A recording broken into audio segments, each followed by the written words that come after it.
Hi, my name is Nick and I'm a partner at Portobello Dental Clinic. I'm going to talk today a little bit about brushing and flossing. There's often quite a lot of confusion about how best to do it. Hopefully I can clarify things for you today.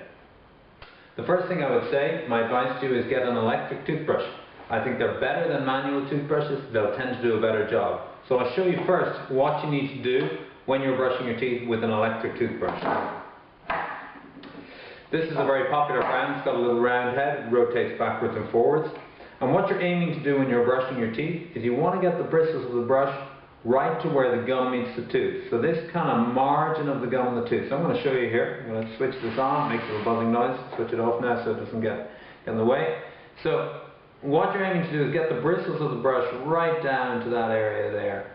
And when you're brushing with an electric toothbrush, you don't want to scrub.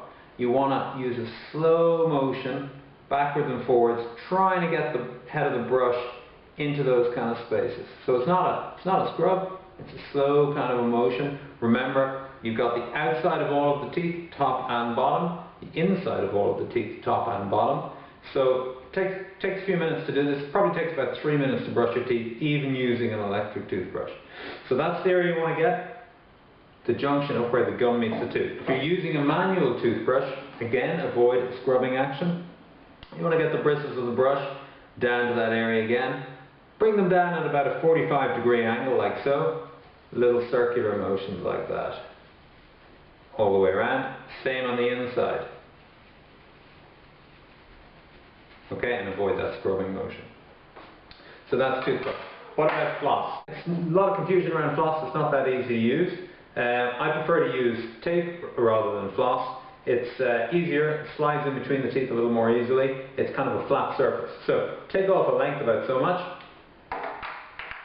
wrap it around your middle fingers, and that'll leave your thumbs and your forefingers free to do the flossing bit. And what you're aiming to do is, you're aiming to take about so much so you got good control. And you want to slot it down into the spaces between the teeth. So I don't know if you can see that there. And when you're cleaning, remember you're trying to clean the surface of the tooth. So it's not a sawing action on the gum. You want to drop it down and use it to clean the surface of the tooth like so. Drop it down again. Use it to clean the other surface of the other tooth. So into each space you're going to go twice. Once forward and once the other way. Doing that in all the spaces between all the teeth. As an alternative to flossing, which is interdental brushes. Like little pipe cleaners, I think they're easier to use than floss. Take one, bend it like so, and this will clean the spaces in between the teeth, same kind of way. Pop it into the spaces between the teeth, like that, all the way around.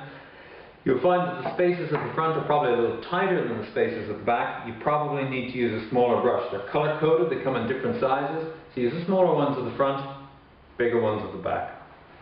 So I think the routine that you want to aim for is use, first of all, interdental brush or floss if you prefer. You don't use these with toothpaste, you can dip them in mouthwash. Take a little bit of mouthwash, put a bit in the cap, dip it in, go all the way around. Then when you've done that, use your manual toothbrush, or better still, your electric toothbrush.